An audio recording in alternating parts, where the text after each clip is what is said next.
એમાં ભલા દાદા જેવા બાબા બેઠેલા ખેતરે ખાટલો નાખે, કેળાના કાંઠે વાળી, છોકરાની ઉંમર 12 વર્ષ, ભલા દાદા દાદાની ઉંમર 72 વર્ષ.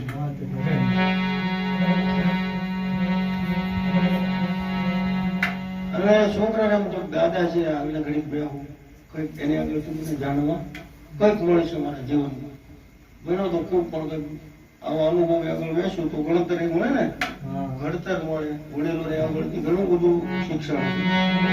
નિશાળ માં જે ન મળે વડીલો આગળ મળે. હું તો હંમેશા કાયમ કહું છું,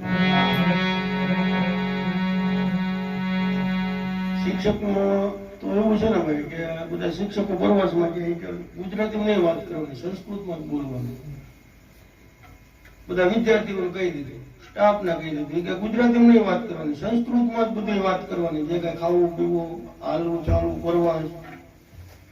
એમાં માસ્ટર હાલ્યા જતા ને કઈક ખાડામાં પડ્યા, સંસ્કૃતમાં બોલે પણ કઈ બીજા સમજે નહીં કોઈ. પછી ગુજરાતીમાં ચાલુ થયું, મને કાઢો નથી, હું ખાડામાં પડ્યો છે ભાઈ. એટલે વિદ્યાર્થી કહે, સાહેબ તમે કેમ નિયમ બદલી નાખ્યો? એ કે ખાડામાં પડો ને ત્યારે બદલી નાખવાનું. વિષય પર એવું બધું છે. નથી કેતા ભાઈ તો જવું પડે, આવવું પડે. આમ તો માણસ જીવન આખું કાંઈક અલગ છે બધા. એમાં આ છોકરો બેઠેલો કે દાદા એકાદી રમત રમીએ આપણે. એટલે એ કે ગાંડો થઈ ગયો, તારી ઉંમર ક્યાં, મારી ઉંમર ક્યાં, રમત રમાય અત્યારે કઈ એવું મોય દાંડીઓ કે દડે કે એવું નથી રમવું આપણે. તો બેઠા બેઠા થઈ જાય રમવાનું છે, પણ રમવાની રમત એમાં ત્યાં તમને મને કઈક મળવું જોઈએ. એ દાદા એક રમત રમી આપે. શું? હું તમને પ્રશ્ન પૂછું, એનો જવાબ તમને ન આવડે તો તમારે મને 10 રૂપિયા આપવા.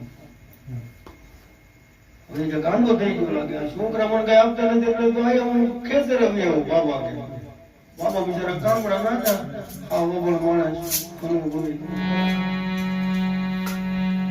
કે રમણી ખરા પણ એક સરસ બાબા છોકરા હું સરસ. હું તને પૂછું એનો જવાબ તને ન આવડે ને તો તારે મારે 10 આપતા. તું મને પૂછ, મને ન આવડે તો હું તને 5 આપતા. હા રીતે પૂછ, હું તારે મને પૂછું. બાબા તને બહુ ચડાવી એ કે નાના દાદા પહેલા તમારો વારો, તમે પહેલા પૂછો પછી મારો બીજો વારો. એ કે તો એક વાત નું મને જવાબ આપો, દુનિયામાં એવું કયું બન કે આકાશમાં ઉડે ત્યારે 2 પાંખ અને જમીન ઉપર આવે સણસણમાં ત્યારે 3 પાંખ. છોકરો ગારો પૂરો લેવો ત્યાંથી આવું કયું જનાવર? આવું તો ક્યારે પાઠશાળામાં જોયું નથી, ઉપર ઉડે ત્યારે 2 પાંખ, નીચે આવે ત્યારે 3 પાંખ. એ કે દાદા આ કયું બન કે આ તારો સવાલ મારો છે, જવાબ તારે દેવાનો છે. અગુણ કેવું યાદ રાખે બોલા ભણે ભૂલી જાય. ખારવો ખારવાની કોઈ દિલે નહીં ઉતરાય, પગમન ધોવા દો રઘુરાય. એટલે દાદા કહેવાય આ જવાબ તારે દેવાનો છે. અને આજ નો દેવો હોય તો આવતા રવિવારે આપણે કઈ ઉતાવળ નથી, હું તો વાડી બેઠો હું કાયમ. છોકરો કે દાદા હું હારી જ ગયો, આવું કઈ જનાવર છે નહીં, તો 10 રૂપિયા લાય ટૂંકમાં આપણે શરત દાદા એટલે ખિસ્સામાં નાખ્યો. પછી છોકરો કે દાદા હવે મારો વારો નહીં કે હા, તો આ તમારો પ્રશ્ન તમે મને પૂછો ને અમે પૈસા આપી દીધા એટલે વેચાઈ ગયો. હવે એની કિંમત કોઈ પણ બીજા કરી શકે, રૂપિયો 2 રૂપિયામાં કોઈ વધારે, એ તમારો હક મોટી ગયો, હવે હક બીજાનો થયો. એટલે કે તમે ગાવાનું શું છે? એ કે હવે તમે જ મને જવાબ આપો. છોકરો કે બાબા આ દુનિયામાં એવું કયું બન કે આકાશમાં ઉડે ત્યારે 2 પાંખ અને જમીન ઉપર સણસણો આવે ત્યારે 3 પાંખ. બાબા કે મને ખબર નથી, હવે આ 5 રૂપિયા કોઈને કહેતો નહીં, સારો મોકો મળ્યો જાય. બધું હાલે છે લગભગ બધી આપણે બધી ખબર તો હોય જ ને, આપણે માણસ છે ને, પણ આપણે જવાબદારી વાળી સીટો કોઈ નથી કહેતા ભાઈ મને ન ખબર, તું તને કઈ ખબર ન પડે, આવું તારે બીજાને કહેવાય. આવું ન થોડું કે આમ કરીને આપણે તરત છટકી જતા હોઈએ છીએ. પણ મેન જવાબદારી આપણે ભગવાનને આપી છે માના કોઠામાં, જેથી માથું નીચે હતું, પગ ઉપર હતા. અને એ મળમૂત્રના કોઠામાં આ જીવ દુઃખી થતો હતો, એને કઈ પણ ભાન નહોતું. તેથી પરમાત્મા કૃષ્ણને કહેતો, દ્વારકાધીશને કહેતો, પ્રભુ રામને કહેતો, હનુમાનજીને કહેતો કે હે ભગવાન, આમાંથી છોડાવો ને.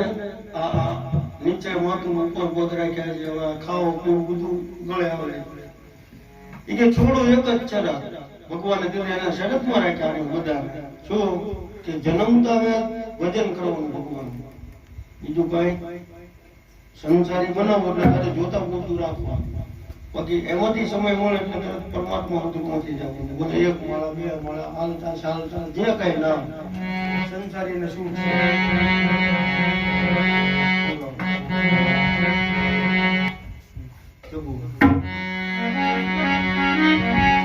આપણે બધા સંસારી માણસો છીએ, છતાંય તમે કહો જગુઓ બોલે છે ઘણી વાર કે ભાગ્યશાળી. આપણે કોઈના ઘેરે બેઠા હોય તો સતત વાતું થાય, હું કામ આવતા હશે, હું કામ જતા હશે. પણ મંદિરે તમે હો વાર આવો અને શું શાટથી આવો, ગમે ત્યારે આવે છે, કોઈ તમારી પર શંકા ન કરે. એ એક જ ત્યારે બોલવું પડે, દર્શન કરવા ગયા છે. બીજો કોઈ જગ્યા હોય તો ધર્મ અને પુરુષ અને સત્ય સમાના આગમ નિગમ પુરાણ. હવે ભગવાન આપણને એમાંથી મળમૂત્રના કોઠામાંથી છોડાવે અને આપણો જન્મ થાય એટલે આપણે માયાના ચક્કરમાં બધા ફસાવા માંડીએ. કોઈ કથાકાર બનવાની ઢેલછા કરે, મારી દ્વારા બધી કથાઓ વાંચા કરું, એમાંથી કાંઈક મેળવા કરું, શેઠિયા હોય તો એમાંથી એને દરેકને પોતપોતાના. પણ એમાં ભગવાનને છૂટાવ્યું, બધું હરો ભરો આનંદ કરો, પણ ખાવો પીવો બકોમાં, હરો ભરો શકોમાં, પહેરો ઓટો ડકોમાં. આ ત્રણ નિયમ હાલે કોઈ પણ માણસ હાલે ને ત્યારે દુઃખી ન થાય. આ ત્રણનો મતલબ એવો થાય કે તમે પહેરો ઓટો પણ આડંબર નહીં કરો. ભગવાને જ્યાં કોઈને સંતોષ નથી, પહેરો ઓઢવાનું છે પણ મર્યાદા. ખાઓ પીવો, તમે જે કઈ આનંદ કરતા હોય કોઈને કેવો નહીં, તમે તમારી રીતે આનંદથી રાખો બકોમાં. અને હરવો ફરવો શકોમાં. કોઈ આપણે હરવા ફરવા જાય, શેઠ આવ્યા છે રામ તમારી જાય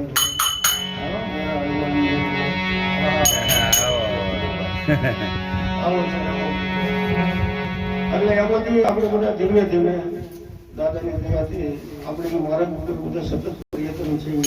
ભલા દાદા જેવા અમારા વડે નથી, પછી આ પરિવારનું ગૌરવ કરી શકે વડી ગાડું. અમારે રાજા દાદા મારી જાય, શંભુભાઈ, જગુભાઈ, ઉગાભાઈ, કિશોરભાઈ મારી અને અમારે ખૂબ જ પ્રવાસ કર્યો. અત્યારે બધા છે અમારા વિપુલ છે,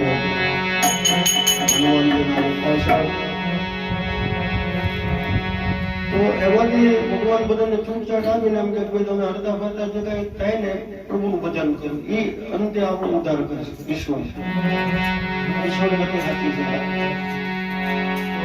એમાં આપણે બધા બેઠા છીએ, સતત પ્રયત્ન ચાલુ છે અને સત્ય નિષ્ઠા ભાવ છે. બનાવટ આડંબર તો હનુમાનજીને પ્રાર્થના કરી એક નાનું ભજન ગાય આનંદ કરી રાખો. સમય નથી પણ છતાં ગંગા સતી પાનભાઈને યાદ કરો.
હારે વાલાય ખંડ રોજી હરિના હાથમાં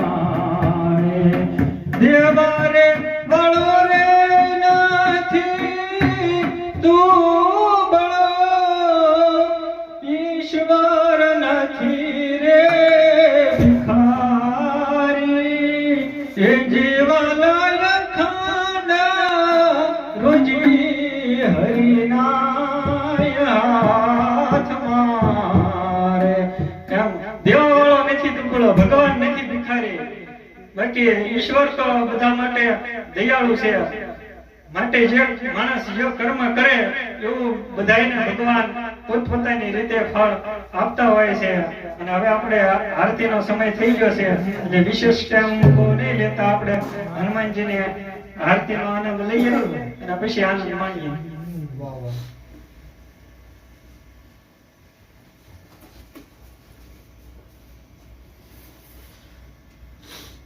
દેવાવાળો નથી દુબળો ભગવાન નથી ભિખારી.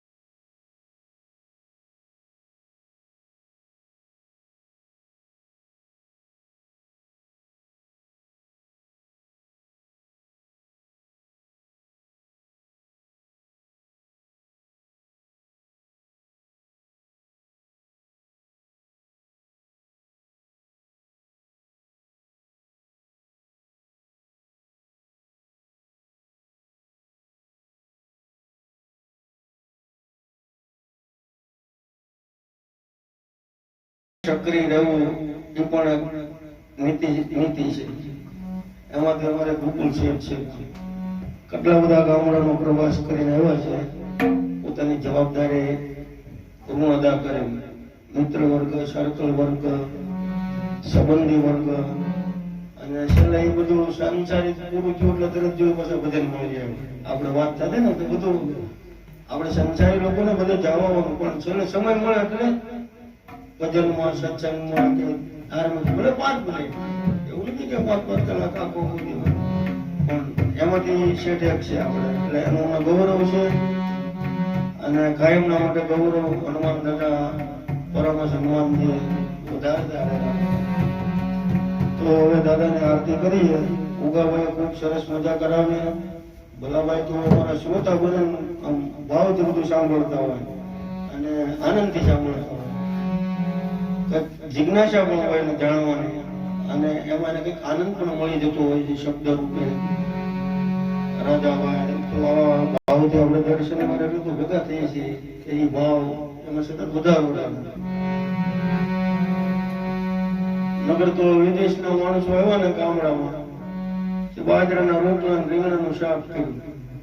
આપણા ગામની બેન દીકરી એ આમ કોકડી થઈ ગયેલો રોટલો એની માટે મસાલો માખણ ને ઘી બધું એને ગામડાના ધોઈ દીધા કે બોલે અજાણ્યા છે ખાય.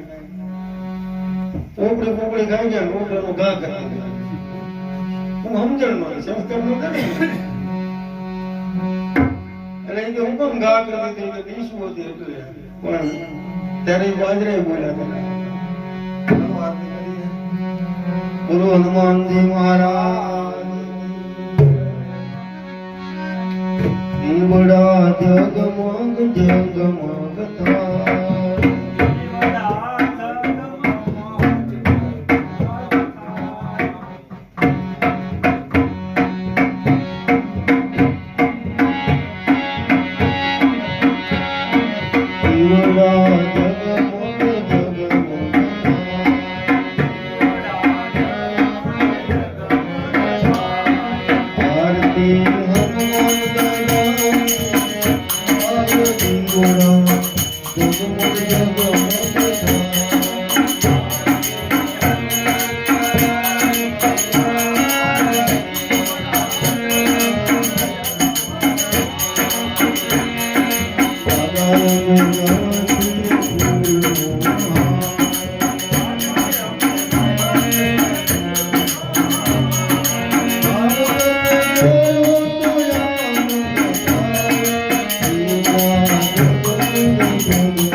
अपने अपने माता पिता सत्य सनातन आज के आनंद की आनंद करावे उसी की पिलावे पिलावे उसी की ओम नमः पार्वती पदे हर हर महादेव